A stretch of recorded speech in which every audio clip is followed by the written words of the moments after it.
Hey guys, welcome to channel Sunny here, and today we're doing another global lab update. It's Friday, we do this live at twitch.tv/bprimegaming. Come join us for the deep dive, covering everything in details. This is going to be the TLDR version. And this here will also be next week's maintenance patch. So you get the patch a week ahead here on Friday's streams. And yeah, there is a continuing class balance. There's some other stuff in there as well. There's a new C10 boss, but most importantly, they sent Awakening Warrior officially up to the farm up north to rest with the rework of Altar of Blood and the traits reworks and things like that. So you'll love to see it. I'm sure Awakening Warrior is going to enjoy their stay up at the farm at the north.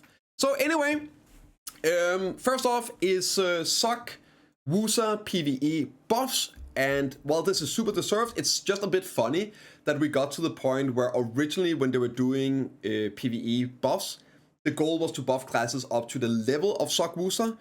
And classic BDO power creep, I mean, it's fun when a class gets stronger. We actually got to the point where Suck Wusa deserves some good PvE buffs, and it's getting it today. Cooldown reductions here on River Rain, 2 seconds down. Cooldown reductions on Dark Cloud, 2 seconds as well.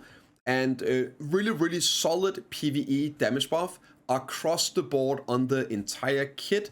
We are talking around 20% damage buffs in PvE, pretty much across the board. So I definitely expect this class to be back big in PvE, especially with all the nerfs coming in today as well for other classes. Awakening is getting some really nice changes as well. So for PvE, they're changing this ability here, Passing Spirit, to a 5-second cooldown, right? And they're adding an iframe when moving left and right. So it's going to be a PvP iframe, left and right, and added monster invisibility effect when moving left, right, doing cooldown. So this will now be a spammable PvE iframe, which is huge, especially for all those Calamity 10 bosses and things coming. You also have an increase here on the slow from 10 to 20%. Health recovery increases and better linkage, which is really strong. Like, this stuff is huge. 2 seconds cooldown reduction on this ability. Casting speed has been improved, and they changed it from a float to a knockdown. It's one of the flows you can use on, I believe, holding down E as some abilities. Cooldown increase here, 7 seconds, which is not a big deal. They did this to Witch as well. Sometimes, like, just they're equalizing the cooldowns a lot. Like, you see 7 seconds, 7 seconds, so it'll just flow better. Change of damage reduction in cooldown. Also a 7% evasion shred being added, sorry, 6%. They moved the 20 AP buff over to Sidekick. Cooldown reduction here as well, down to 7 seconds, 7 seconds, 7 seconds. So this is huge buffs for your comboing on all of these abilities. Quicker linkage. The attack speed of one has been improved greatly. Some other linkage here. Timing of the final hit has been changed to apply it to the same. Right, and I think they're removing the last explosion here on this ability, reducing cooldown down to 10 seconds. So it's going to be used way better, way more. And just PvE damage buff across the board. I believe this is like 10 to 20% damage buff in PvE on top of the cooldown reductions. So Awakening Wusa is also looking really solid with this here. Next up is the sister class. We got PvE buffs both for Awakening and for Succession Mego. Big ones at that. Again, we're talking 10, 15, 20% damage buffs in PvE across the board. Much needed, and I think this might actually be enough to bring it into a really solid position. You also have for Awakening a 1-second cooldown reduction of Dance of Explosion, better linkage on Foxgrass, and substantial PvE buffs as well across the board. So should be also playable now. Actually, like a lot here. We're talking like big numbers, like 15%, 20%. Some changes for Ninja and Kuno, 3 seconds cooldown here, not a big deal, right? But some more fundamental changes to Succession Kuno, where it should be a bit easier to play. They're making some changes to these like ninjutsu releases, making them easier to use. One of them was hard to use, they're making it easier. There's a lot of right up here. It should basically just be simpler to play the class. And then they're removing some magic burst on all these abilities, but making them, like, I don't know, link better. Skill explosion damage applied as base damage instead, right? The magic burst. So this, if I understand this correctly, it's similar to what they did with Awakening Witch and Wizard. These like magic explosions are normally coded as a summoned attacks, which means they don't scale the same way as your regular attacks. They also don't benefit the same way from your buffs, your accuracy buffs, your crit damage buffs, and things like that. So in general, this means even though it's 1-to-1, it deals more damage when it's now part of the main ability instead of being a summoned attack. I don't know the class enough to know if this is the case, but that's the way I'm reading it. So it could be a damage buff as well with this. Health recovery goes up. Damage distribution have been removed. I would assume this is like the more people you hit, it gets percentage damage reduction. I assume that's removed for group PvP. And a linkage smooth and some buffs here on these two abilities. This is like both PvP and PvE buffs. But yeah. Next up is big Suck DK PvE buffs. We got some changes to the abilities, how they function. Bloom using skill potential link from the second hit, so you can skip the first hit. Normally better damage on the second hit. Smoothness improvements, which is huge. They're also increasing the DPS rate from 15 to 20. A cooldown increased here on Scathing Madness, but cooldown reduction on other abilities. This one gets down to 7, 8 seconds here, 8 seconds on Blooming Black Rose. And some very nice damage buffs. 10 to 15-20% as well on a lot of abilities here across the board for PvE. Awakening is getting nerfed. So cooldown reduction on Reign of Despair down to 7 seconds, and Hands of Grudge is getting 7 seconds as well. And they're nerfing the PvE damage across the board here for around 10%. On Awaken DK, they are buffing the PvE damage on the Hand of Grudge though. And also the BSR version of it. Whatever. Deadeye getting a nerf. The Shift E ability will attack faster. They are nerfing the final hit crit damage increase from 150 to 100%. And it's getting pretty much a flat 10% damage nerf. Like, that's the difference between the live rounds. Like 5 to 10% damage nerf across the board on all the abilities, except the strike, this one up here, Shift E. It's getting giga nerfed. Where is it? Yeah, so it's getting, like, I think it's like 40% damage nerf. Something like that. So huge damage nerfs on the Shift E ability, but it will attack faster. For PvE, PvP looks to be the same, right? And everything else is like 5 to 10%. And then Awakening Warrior getting absolutely taken out in the back. It's getting nerfed 15 to 20% across the board. And I just did the math, and it looks to be that if you compare Warrior, like initial Warrior before any of the changes, to like the initial buffs, right? They have removed now 2/3 of the Warrior buffs.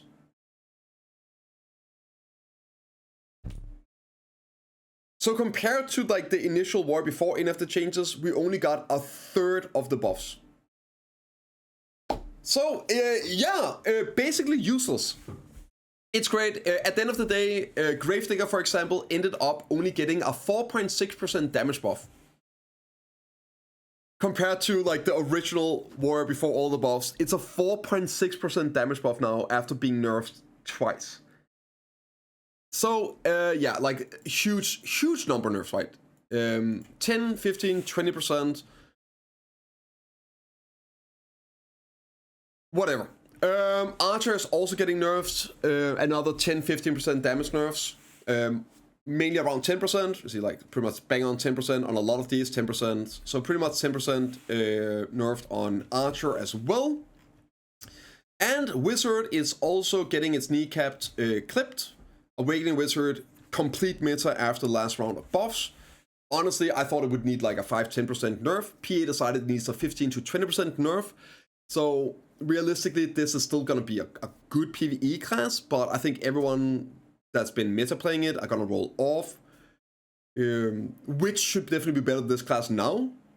Let alone Musa, which is untouched today, despite being better or as good for a very long time now. So there's a lot of classes that are still completely bonkers. We'll see next week, I guess. I think PA have decided that the power creep was too high, so they're nerfing down. If they go around to everyone, then maybe it's gonna be... Yeah, so anyway, Wizard also getting, like, yeah, between 10 and 20% damage nerfs on the abilities for PvE. And that's it. That's the PvE changes today.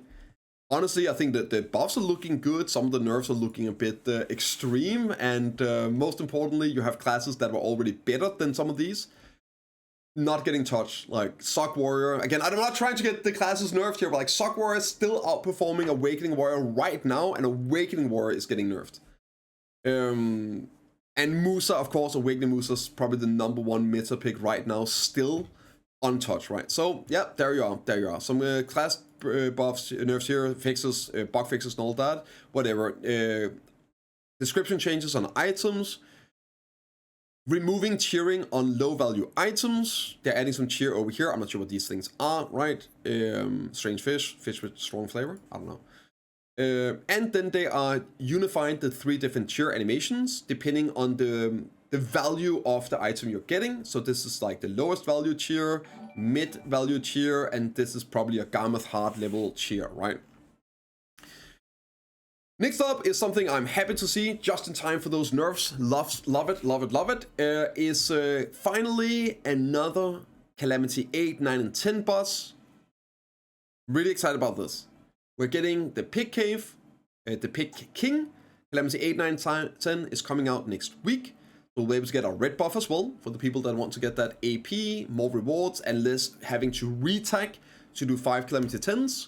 Now you should be able to do it, well, a lot easier, right? Maybe 1 tag is enough, so you can do it 2 times, right? You do Sangoon and then picking, and then you do Sangoon and keep picking, and you'll need like 1 more tag for your 5th kill.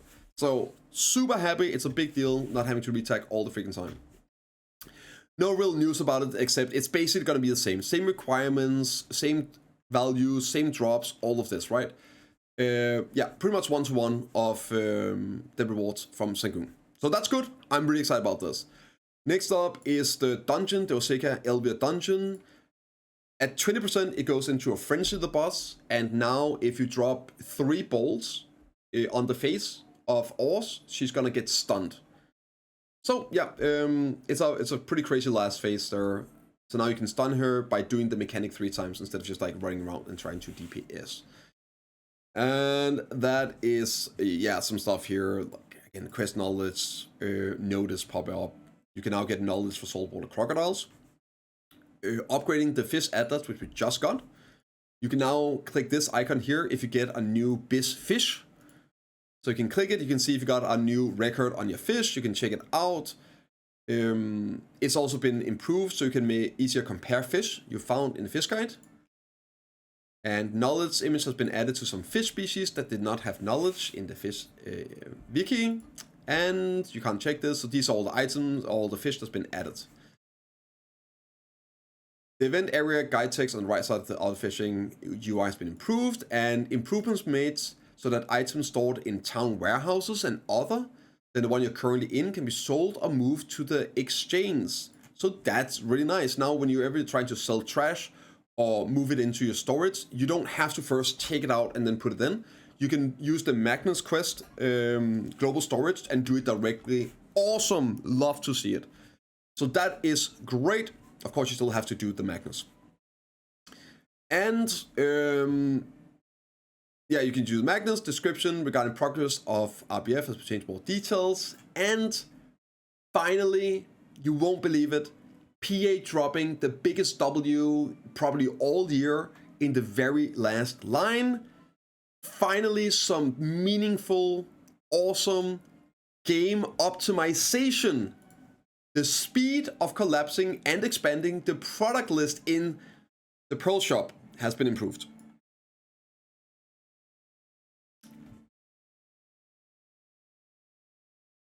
Always taking care of the important things. When entering Elvia Realm, improvements are made so they can enter even if a sea vehicle is out. Great.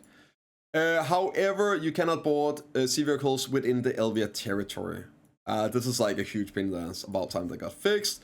Some other fixes and changes. You can no longer enter this map, and dialogue and display messages. Nothing really huge here, but like some important stuff. You want to check out the list. But yeah, that's it for today. Do you think PA is going to like rebalance the rest of the classes? Will we see more nerfs, or are these classes just going to be left in the dust? I'm looking forward to hearing what you guys think. Oh my god, rip my class, and I'll see you all in the next one.